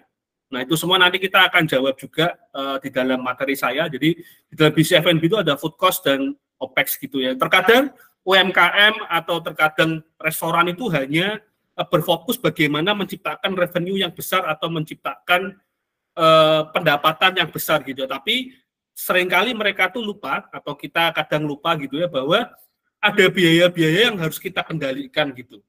Nah, itu yang seringkali owner-owner atau manajemen sebuah usaha itu lupa. Ya, jadi yang fokusnya ini bagaimana nih besarkan revenue nih, bagaimana nih dari 10 juta jadi 20 juta nih, dari yang mana nih dari 20 juta jadi 100 juta mungkin. Nah, itu yang seringkali difokuskan ya. Tapi yang seringkali lupa tuh bagaimana, oh ternyata dengan bisa naik, cuman budget marketingnya naik, biaya promosinya naik, atau biaya tenaga kerjanya naik, karena kita ingin orang ini nyaman, jadi kita banyak tenaga kerja di sana. Yang dimana itu sering dilupakan gitu. Nah, terus juga tadi Pak Ganong juga menyampaikan banyak nih bahan baku yang naik turun. Kita tidak melakukan survei market, tidak ada waktu karena ngelola banyak usaha dan juga fokus kepada operasional, tapi tidak sempat survei market, jangan pembelian jalan terus. Nah, bagaimana kita dapat mengontrol atau kita tahu naik turunnya sebuah harga bahan baku, atau bahkan kita bisa ngerti food cost-nya secara realnya dari waktu ke waktu, atau saat ini juga, atau dalam periodik tertentu. Nah, itu semua dapat terbantu dengan yang namanya teknologi, Bapak Ibu. Nah, teknologi yang ada sekarang itu sangat-sangat maju sekali, sehingga yang tadi Pak Ganong sampaikan ada purchasing, ada accounting, ada inventory, ada cost controller. Nah, itu semua bisa terintegrasi dalam satu sistem, yang sehingga kita sebagai owner kita bisa tahu atau bisa tahu dalam sistem ini bahan baku pembelian histori bahan baku bawang merah misalkan dari bulan A sampai bulan C itu berapa naik turunnya berapa persen gitu ya. Terus actualnya resepnya kita sekarang food cost-nya berapa, itu kita bisa ketahui dari teknologi itu Bapak Ibu. Nah, food cost sendiri kalau boleh saya simpulkan gitu ya, yaitu keseluruhan biaya yang harus dikeluarkan dalam memproduksi sebuah makanan atau minuman hingga siap untuk dijualnya per satu porsinya. Ya, tadi mungkin lebih teknikalnya sudah ada di Excel-nya Pak Ganong gitu ya. Kenapa kok menghitung food cost itu dalam bisnis restoran penting ya, karena itu memang menjadi tulang punggung utama dalam bisnis F&B gitu. Karena yang kita jual pun produknya sebuah makanan. Tapi bisnis F&B itu kan makanan itu kan rumit karena dari bahan baku kita olah sedemikian hingga dapat disajikan kepada customer gitu ya. Nah, ini kalau tidak terukur, tidak terkontrol, atau kita tidak punya konsepnya yang tadi seperti Pak Gandong sampaikan, bisa jadi nanti kita malah tekor bisnisnya. Tidak cuan, tapi malah bocuan gitu ya, malah rugi gitu ya. Nah, itu yang dimana kita harus benar membuat tatanan atau membuat struktur dulu, menu apa yang ingin kita sajikan, kita survei harga di sekitar lokasi kita, restoran-restoran yang ada atau warung-warung yang ada ini harga marketnya berapa, terus juga harga bahan bakunya berapa, terus diferensiasi kita seperti apa, pengen menyajikan apa secara value ke customer, itu harus disurvei dulu untuk menentukan menu dan juga harga jual gitu ya. Nah, metode perhitungan food cost itu ada dua, yang pertama food cost ideal dan food cost actual. Yang tadi Pak Ganong sampaikan ada dua juga gitu ya. Yang ideal tuh yang tadi kita ngomong, kita tidak mau ambil resiko yang telur tadi, sehingga harganya agak sedikit ditinggikan dari harga market, karena kita juga punya potensial cost, itu food cost ideal. Tapi kalau food cost actual itu, ya kita bisa tahu dengan harga pembelian yang sekarang, yang berjalan seperti ini. Ya, harga. Jadi kalau makanan itu memang, kalau perhitungan metodenya ada dua, yang pertama average dan yang kedua adalah FIFO gitu ya. Nah, yang paling tepat sebetulnya untuk perhitungan HPP itu adalah sebenarnya yang FIFO, first in first out. Jadi bahan makanan ini juga disusun sesuai dengan harga pembelian yang ada. Nah, itu yang dinamakan dengan food cost actual. Nah, food cost ideal itu, contoh food cost ideal itu ya biaya bahan baku dibagi harga jual dikali 100%. Itu namanya food cost idealnya. Biaya bahan baku ini yang kita ngomong tadi sesuai dengan market list atau ideal, atau dengan yang dengan struktur yang tadi sudah diberikan oleh tempatnya Pak Ganong. Jadi berupa harga standar market list ya dikalikan harga jual, dikalikan persentase 100%, maka akan menjadi harga food cost ideal yang ada di makanan atau minuman kita. Ya. Nah, kalau food cost actual itu kita lihat dari sisi belanja kita. Ya, jadi berapa uang yang kita keluarkan untuk akuisisi daripada bahan baku tersebut. Ya, actual. Jadi sudah memakai sistem cash basis dalam artian pembelian atau pengeluaran yang kita keluarkan untuk membeli bahan baku dikalikan dengan revenue yang sudah terjadi gitu ya, sehingga kita bisa tahu benar-benarnya HPP secara aktual itu seperti apa. Nah, ini memang secara accounting atau secara keuangan ada dua, model accrual dan juga model actual gitu, model cash basis gitu ya. Nah, nanti akan saya jelaskan juga bagaimana kita bisa melihat atau menggunakan sebuah platform atau sistem untuk melihat daripada food cost yang kita inginkan gitu ya. Nah, tentu saja di dalam teknologi itu memegang peranan penting ya. Kalau kita memakai teknologi, kalau kita memakai sebuah sistem di dalam manajemen sebuah resto, nah ada hal-hal yang kita dapatkan secara benefitnya. Yang pertama adalah meningkatkan revenue. Kok bisa ya sistem hubungannya dengan revenue gitu ya? Karena kalau kita menggunakan sistem, kita akan mengerti ya, kita akan mengerti jam-jam operasional mana yang sepi, jam-jam operasional mana yang ramai, hari-hari apa saja yang sepi, hari-hari apa saja yang rame gitu ya. Terus item-item apa saja yang paling laris yang disukai atau top itemnya kita. Mana item-item yang kurang disukai sehingga kita bisa melakukan upselling. Nah, dengan kita mengetahui laporan-laporan atau data-data seperti itu, nah kita bisa memberikan atau kita bisa memikirkan strategi-strategi penjualan yang dapat memaksimalkan yang kurang tadi. Contoh kalau jam-jam yang sepi gitu ya, ternyata di restoran kami nih jam afternoon ini sepi, dalam artian jam 3 sampai jam 5 sore ini sepi. Oh, kita buat paketan kopi plus roti gitu, dapat diskon, dapat bundling. Nah, dengan itu orang akan kepikiran atau jam-jam yang sepi ini diharapkan bisa mendapatkan revenue yang lebih daripada yang biasanya, sehingga jam-jam yang sepi itu juga tidak jadi terlalu sepi meskipun tidak bakal jadi jam yang beli rame gitu ya. Nah, terus juga untuk item-item yang kurang laku gitu ya. Nah, kita bisa cek kenapa kok item kurang laku, apakah kurang dipromosikan atau kita punya suatu strategi atau kalimat untuk upsell itu kepada customer yang dimana itu kita terjemahkan kepada tim kita untuk upselling yang sehingga semua item yang ada di kita atau menu yang ada di kita itu menjadi item yang produktif atau yang dapat terjual dengan baik sehingga bisa menimbulkan atau meningkatkan revenue. Nah, yang kedua adalah meningkatkan efisiensi operasional gitu ya. Nah, meningkatkan efisiensi operasional itu kenapa kok pakai sistem ini bisa meningkatkan efisiensi operasional? Ya balik lagi, kalau jam-jam sepi atau saja tenaga kerja bisa dikurangi kalau kita memang fokusnya efisiensi gitu ya. Tapi juga kita bisa tahu kenaikan harga bahan baku naik dan turunnya secara real di lapangan sesuai dengan nota pembelian yang diinputkan. Nah, kita bisa mengetahui juga item-item mana ini yang ternyata akibat harga bahan baku yang tinggi, nah marginnya daripada sebuah bahan makanan ini menjadi berkurang atau sangat sedikit. Sehingga kita bisa memikirkan way out-nya. Nah, dengan pakai sistem ini kita bisa lebih kenal pelanggan kita. Kalau misalkan kita catat customer kita sering datang, kita catat, kita tahu ini seringnya pesannya apa. Nah, di Starbucks itu kan begitu ya. Jadi kalau kita sering ke Starbucks, kita udah ngerti nih nama saya, sukanya apa, ditawarinya pasti yang orang untuk biasa pesennya, itu orang akan lebih personalized, dalam artian akan lebih merasa bahwa oh ini rumah saya, oh ini aku udah dikenal di sini. Orang akan biasanya akan terbentuk loyaltinya di restoran kita atau di tempat kita gitu ya.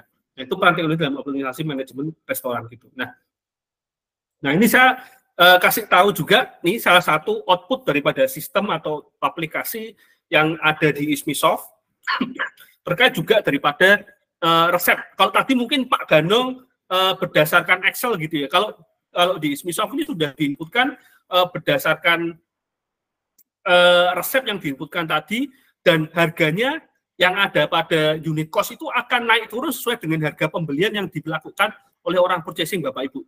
Jadi kita bisa tahu ya, actual cost-nya kita atau actual food cost-nya kita pada sebuah makanan saat ini juga atau secara real time gitu ya. Sehingga kita bisa tahu, oh ini ada kenaikan, oh ini ada turun nih. Nah itu actual itu penting, karena kita bisa mengontrol atau kita bisa melakukan way out jika terjadi tiba-tiba kelonjakan harga bahan baku gitu ya. Nah ini salah satu report yang dapat dilihat, yang dapat digunakan dan bermanfaat.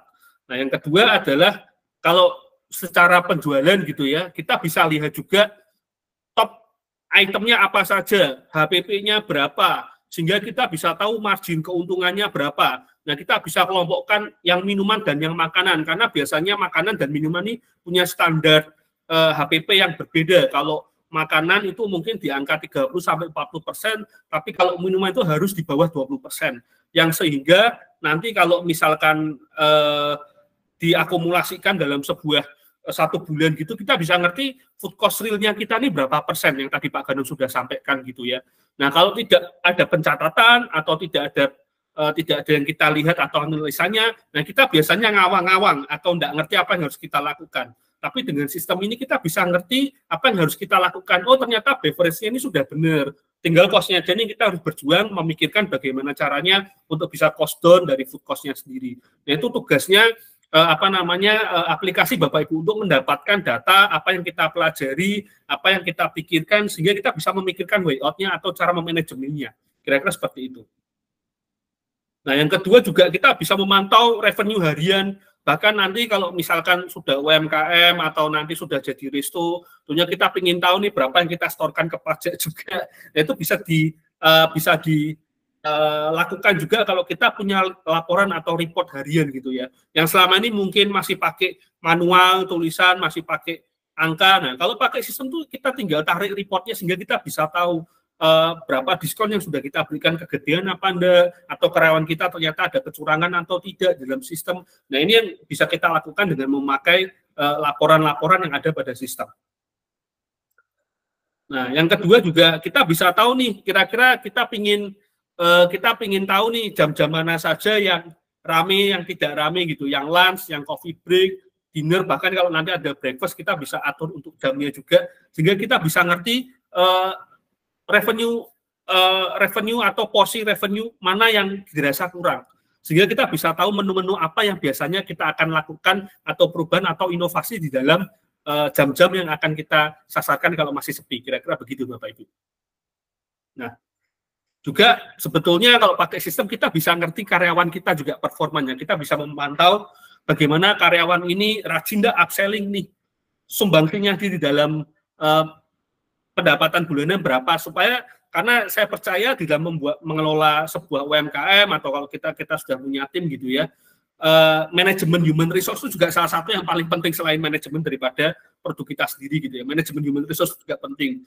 Kita biasanya kita sarankan dengan sistem punishment and reward gitu. Kalau mereka berkontribusi positif dan punya semangat gitu ya untuk bisa meningkatkan skill mereka di dalam upselling, itu akan sangat bagus. Ya biasanya untuk acuan employee performance summary ini gunanya adalah untuk menentukan besaran reward pada waktu nanti kita memberikan reward, atau kita bisa tahu mana karyawan yang kita tegur jarang masuk kah atau jarang melayani customer kah yang malas-malasan. Nah, ini kita bisa lakukan juga di dalam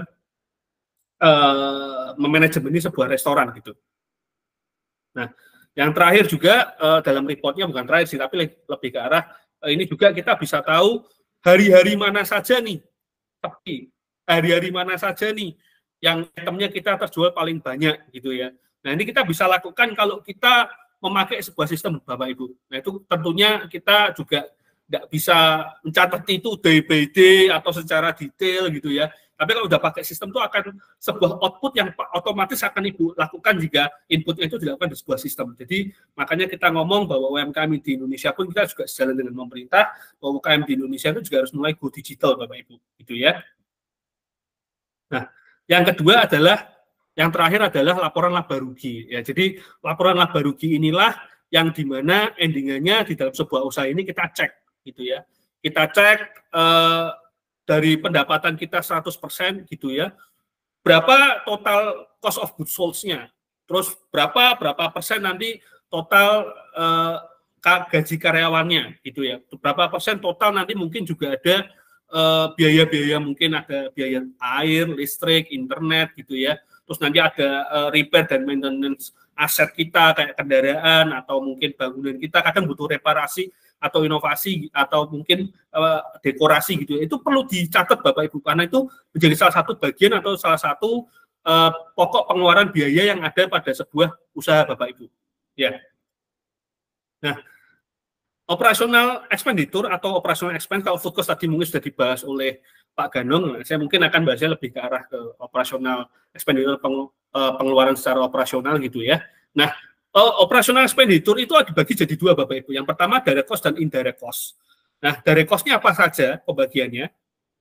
Nah, yang pertama pasti direct cost itu adalah HPP. Itu kalau kita ngomong makanan itu pasti HPP akan menjadi salah satu komponen biaya yang dilangsungkan gitu ya. Seperti gas, listrik itu juga pasti menjadi direct cost. Yang kedua adalah gaji dan tunjangan karyawan gitu ya. Biasanya kalau kita punya karyawan, kita juga pasti kasih biaya gaji, terus biaya BPJS kalau ada, atau bahkan nanti mungkin THR atau mungkin biaya transport. Nah, itu akan menjadi salah satu komponen yang menjadi salah satu biaya yang langsung atau direct cost. Yang selanjutnya ada beban utility, admin atau sewa dan lainnya.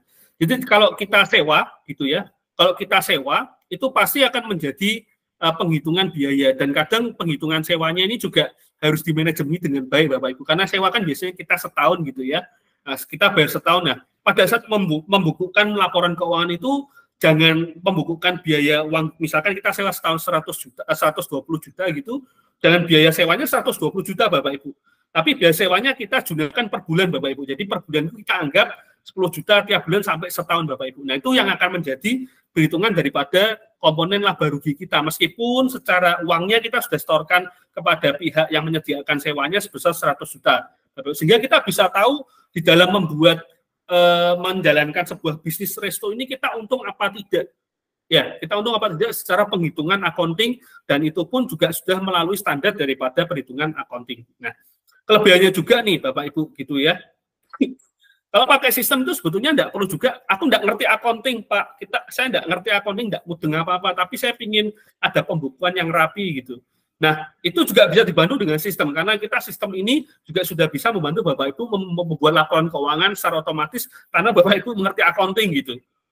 Ya, itu yang membedakan kalau kita ingin pembukuan yang rapi, sehingga kita bisa melakukan hal-hal yang lebih extraordinary, seperti mungkin nanti suatu saat bisnisnya berkembang, kita ingin ngembangin lagi, tentu saja kita perlu bantuan daripada financing. Nah, syarat utama financing itu pasti adalah laporan keuangan, Bapak Ibu. Laba rugi, neraca, mungkin juga buku besar. Nah, itu juga pasti diminta. Kalau tidak punya, itu akan susah, Bapak Ibu. Nah, kalau pakai sistem, itu pasti otomatis kita sudah dapat mendapatkan 3 dokumen tersebut. Laba rugi, neraca, dan juga keuangan. Terus ada juga indirect cost. Indirect cost itu adalah biaya maintenance yang kita keluarkan, ya peliharaan gedung atau kendaraan dari tempat yang kita pakai, dan juga biaya penyusutan. Nah, penyusutannya adalah sebetulnya dalam sebuah accounting ini ada biaya penyusutan ketika kita mendapatkan aset, yaitu biasanya tiap bulan akan menyusutkan value-nya, yaitu memang terjadi dalam salah satu kelompok daripada accounting atau perhitungan daripada akuntansi, kira-kira seperti itu. Nah, pencatatan keuangan BUMN adalah pencatatan itu adalah seperti peta bisnis bagi UMKM gitu ya, membantu kita di mana kita berada saat ini juga, dan juga kalau kita tidak punya arah, tidak punya tujuan, kita tidak mau tahu ya, tahunya rugi aja. Tapi kita tidak tahu bagaimana cara kita membuat ini untung atau tidak, karena kita tidak punya data, kalau kita tidak punya pencatatan keuangan gitu, pos-pos mana yang bocor, pos-pos mana yang gede gitu ya. Nah, kayak gitu.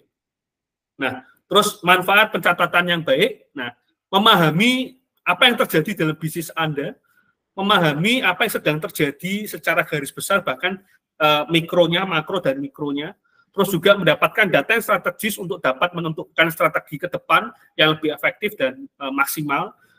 Yang ketiga adalah meningkatkan kredibilitas. Ya, kalau ada investor atau pendanaan, itu pasti diminta laporannya. Ya, kalau sudah pakai sistem, pasti akan lebih terpercaya, gitu ya. Terus juga kalau kita ada berpartner atau kita istilahnya dalam usaha itu kongsi gitu ya, kalau pakai sistem pasti akan lebih terpercaya karena kita melihatnya hal yang sama, bukan siapa yang dipegang mana atau mana dipegang mana gitu ya, karena kita ada pakai satu sistem. Yang terakhir adalah perencanaan bisnis yang lebih efektif. Kita bisa tahu strategi mana yang lebih efektif untuk bisnis kita ke depan. Nah, metode pencatatan adalah pencatatan manual dan pencatatan digital. Nah, riset OCBC, di mana kita sempat riset dikit bahwa 80% pelaku UMKM masih catat keuangan secara manual. Manual dalam artian itu masih pakai kertas atau pakai juga ketik tapi Excel. Nah, yang namanya manual itu pasti akan lebih banyak human error, dan juga untuk traceability-nya atau kita lihat track record ke belakangnya akan jauh lebih susah karena sifatnya gampang diganti gitu ya. Kalau Excel kan masih bisa diganti gitu. Kalau pakai sistem kan tidak semuanya bisa diganti.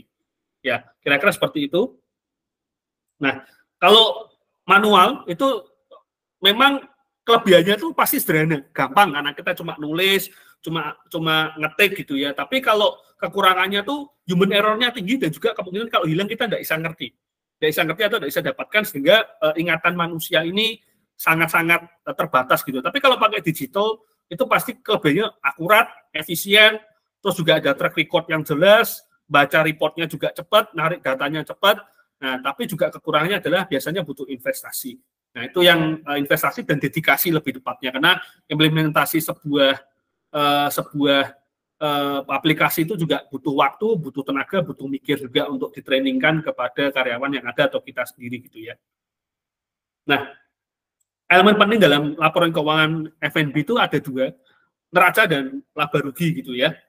Nah, kalau neraca itu adalah sebenarnya laporan keuangan di mana kita bisa tahu total asetnya kita dilawankan dengan kewajiban dan juga modal. Nah, ini mungkin akan ada di sesi yang berikutnya soal accounting atau akuntansi dalam sebuah resto gitu ya. Tapi yang pasti 2 komponen laporan keuangan ini yang paling penting. Ya. Kalau neraca belum bisa, karena ini kita juga harus nge-track modal yang disetorkan berapa, aset-asetnya di data seperti apa. Yang penting yang kedua adalah laba rugi. Ya, laba rugi ini adalah kinerja keuangan kita atau kinerja secara operasional ini dapat kita lihat di laporan ini Bapak Ibu, di laporan laba rugi, laporan profit and loss atau income statement. Nah, ini juga yang menjadi dasar prospek ke depan, atau biasanya investor ini mau lihat prospek ke depanmu ini bagus apa enggak lewat laporan laba rugi secara periodik gitu. Nah, itu yang 2 komponen laporan keuangan yang biasanya kita sebagai owner atau sebagai yang punya usaha harus melihat. Kita ingin tahu valuasi kita tambah besar itu di neraca, atau yang kita lakukan ini untung atau rugi di laba rugi gitu. Nah ini saya mungkin kasih tips kisarannya ya. COGS HPP-nya tuh biasanya berkitar antara 30 sampai 40%. gaji dan upah sendiri, atau misalkan ada tenaga kerja karyawan itu biasanya di angka 15-20%, dan biaya operasional itu ada di angka 13-17%. Nah, biaya lain-lain dan net profit itu, sehingga kalau bis UMKM itu sudah sangat bagus. Ini minimnya sudah syukur-syukur kalau di atas itu net profitnya itu akan sangat-sangat bagus sekali, bahwa manajemen Bapak Ibu ini sudah sangat bagus sekali. Nah, itu mungkin slide terakhir dari saya tentang ini. Mungkin kalau ada pertanyaan bisa langsung mungkin dimoderasi sama Pak Widiaji ya. Monggo Pak, tempat dan waktu saya kembalikan. Baik, terima kasih buat Bapak Yosua sebagai CEO founder ISMISoft. Mungkin ada yang sudah bertanya ini, Bapak Sontani Purnama Norgo ya, sebentar.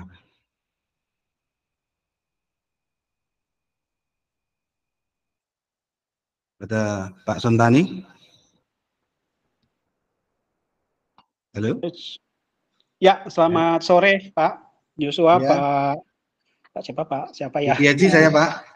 Oke, saya tertarik banget nih dengan ini ya. Saya sudah pakai beberapa POS juga accounting system ya. Kebetulan saya sih sebenarnya adalah semacam supplier gitu ya untuk restoran, kafe gitu. Jadi banyak kerjasama dengan mereka. Pertanyaan saya yang pertama adalah, kalau pengelolaan stok apa termasuk di sini gitu, pengelolaan penyediaan barang.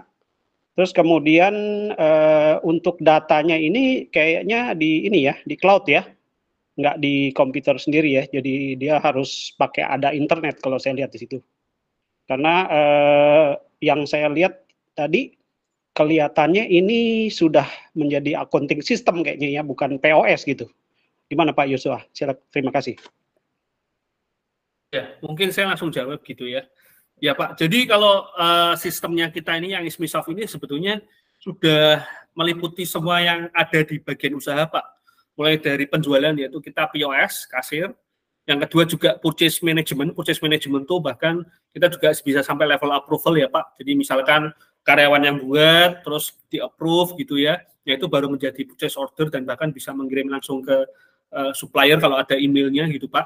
Terus yang ketiga juga inventory management Pak, betul Pak, kita ada mulai dari waste management, stock opnam dalam artian itu kita lakukan tiap akhir bulan untuk memberikan atau mengaplikasikan stok yang real, karena kan kalau resep itu kan hanya secara secara standarisasi ya Pak ya. Tapi kan di dalam prakteknya sebuah resto itu kan kalau masak kan tidak ada takaran. Kalau garam itu kan kadang ngambilnya sejumput atau pakai sendok, yang dimana kalau kita tulis di resep itu mungkin 2 gram, 3 gram itu kan ya tidak realnya seperti itu. Nah makanya ada stock opnam, stock management gitu ya. Multi gudang kita juga bisa Pak. Jadi misalkan kalau sebuah resto kan biasanya PO ke gudang dulu, nanti baru diantarkan ke posnya masing-masing kayak kitchen dan bar, itu kita juga bisa, dan sampai ke manajemen biaya Pak, biaya non operasional, biaya non pembelian bahan baku. Contoh kayak reimburse bensin, atau misalkan pembiayaan bayar listrik, bayar internet, bayar itu bisa, sehingga pada bulan itu nanti yang usernya atau tim akuntannya itu bisa menarikkan laporan laba rugi beserta persentasenya Pak. Bahkan kita juga ada yang namanya juga management report yang dengan persentase itu Pak, sehingga kita bisa tahu pos-pos mana atau divisi-divisi mana ini yang kira-kiranya secara perhitungan atau nilai ini cukup gede atau bahkan sudah bagus Pak, kira-kira begitu Pak.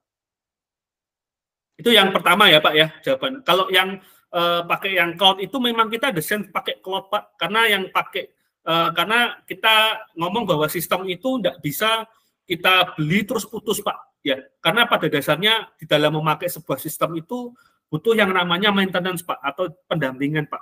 Karena kejadian di lapangan itu case-nya sangat banyak, sehingga mereka butuh arahan atau butuh acuan, dan kadang jika terjadi permasalahan atau salah input atau apa yang membutuhkan untuk dibenarkan, kita kalau pakai code akan jauh lebih cepat untuk penanganannya dan sangat minim biaya Pak. Kira-kira seperti itu jawaban daripada saya. Oke Pak, menarik sekali Pak. Pertanyaan selanjutnya adalah ada paket-paket khusus nggak gitu, dalam arti ada mungkin yang untuk entry level dulu, yang untuk UMKM ya gitu, karena betul, mereka mungkin nggak butuh kayak gitu-gitu. Terus yang kedua Pak, ada nggak demonya Pak, kalau misalnya ada demonya itu sangat membantu sekali buat mereka supaya bisa lihat dulu seperti apa itu sehingga mereka bisa lebih tertarik gitu. Terima kasih Pak. Ya, kalau paket-paket nanti mungkin disampaikan Pak Widyaji ya Pak selaku konsultan dan juga demonya. Kalau kita sih secara saya jawab sih ada Pak, tapi nanti untuk detail paketnya ada dan juga bahkan yang ikut webinar ini ada penawaran yang menarik Pak dari tempatnya Pak Widyaji Pak. Nanti akan disampaikan oleh Pak Widyaji di akhir acara Pak. Siap, terima kasih. Pak Sontani tadi dari mana Pak? Maaf. Saya dari Norco Pak. Ya. Saya supplier Pak. Produsen dan supplier. Jadi saya banyak berkecimpung di sebagai konsultan juga untuk pembukaan kafe-kafe gitu Pak. Oh baik. Di kota mana Pak? Saya di Bekasi Pak, tapi kita ke mana-mana lah. Oke, baik. Terima kasih Pak untuk pertanyaannya. Mudah-mudahan cukup bisa menjawab ya. Mungkin satu pertanyaan lagi buat bapak-bapak, ibu-ibu semuanya yang ingin menanyakan. Silakan. Bapak Abdur.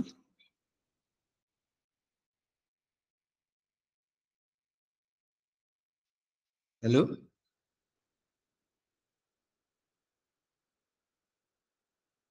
Halo.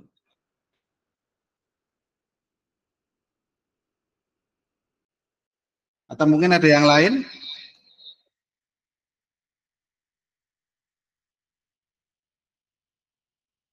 Baik. Jika mungkin tidak ada pertanyaan lagi, seperti janji saya tadi, ya.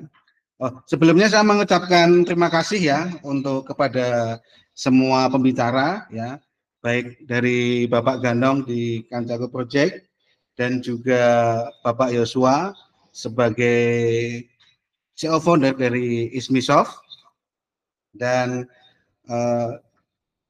sesuai janji saya tadi, saya akan memberikan sebuah informasi ya terkait bonus dan apa saja sih diskon yang akan kita berikan. Bentar.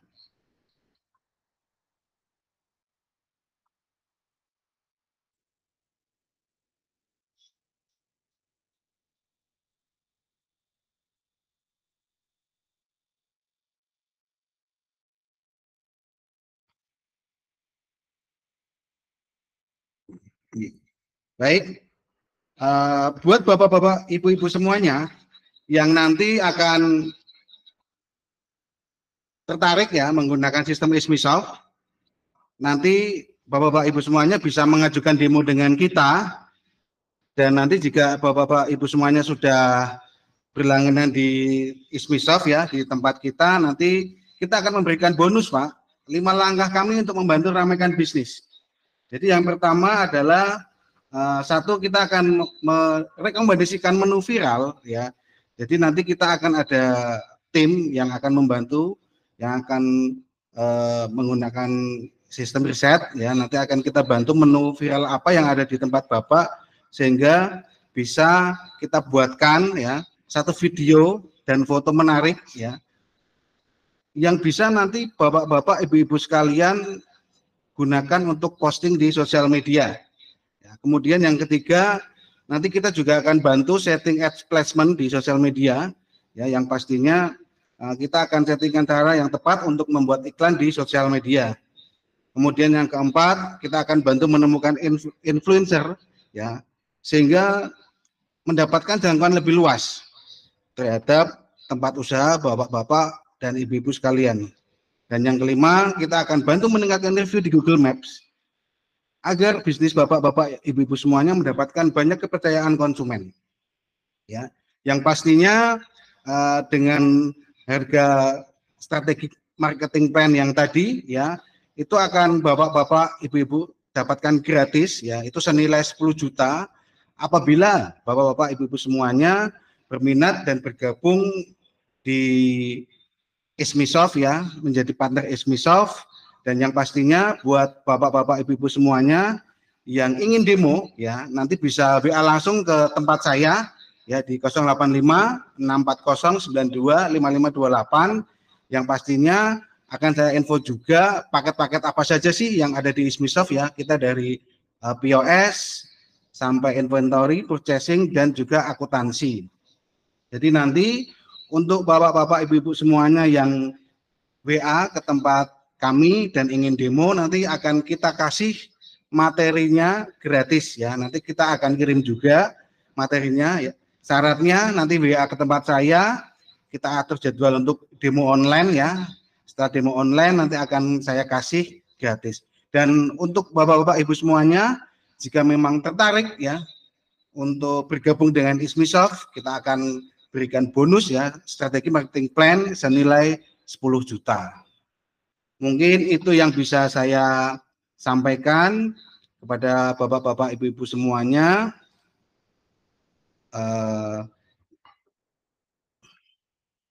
Ada yang bertanya? Oh, untuk nomor WA saya di 085 640 92 5528. Nanti akan saya share di grup ya. Nanti akan saya infokan di grup. Jadi nanti tenang Bapak Ibu semuanya akan mendapatkan materi ini secara gratis. Syaratnya adalah kita atur jadwal dulu untuk demo online ya. Kemudian jika Bapak-bapak Ibu semuanya tertarik, kita juga akan berikan bonus ad placement yang tadi. Mungkin itu yang bisa saya sampaikan. Terima kasih untuk sesi acara hari ini. Saya ucapkan banyak terima kasih ya kepada peserta dan pembicara. Nanti untuk webinar selanjutnya saya akan info di grup juga. Jadi bapak-bapak ibu-ibu semuanya diharap tidak live di grup ya, karena nanti kita di dalam grup akan menjadi sebuah wadah ya, komunitas untuk sharing dan memberikan informasi. Mungkin itu dari saya. Terima kasih. Selamat sore. Assalamualaikum warahmatullahi wabarakatuh.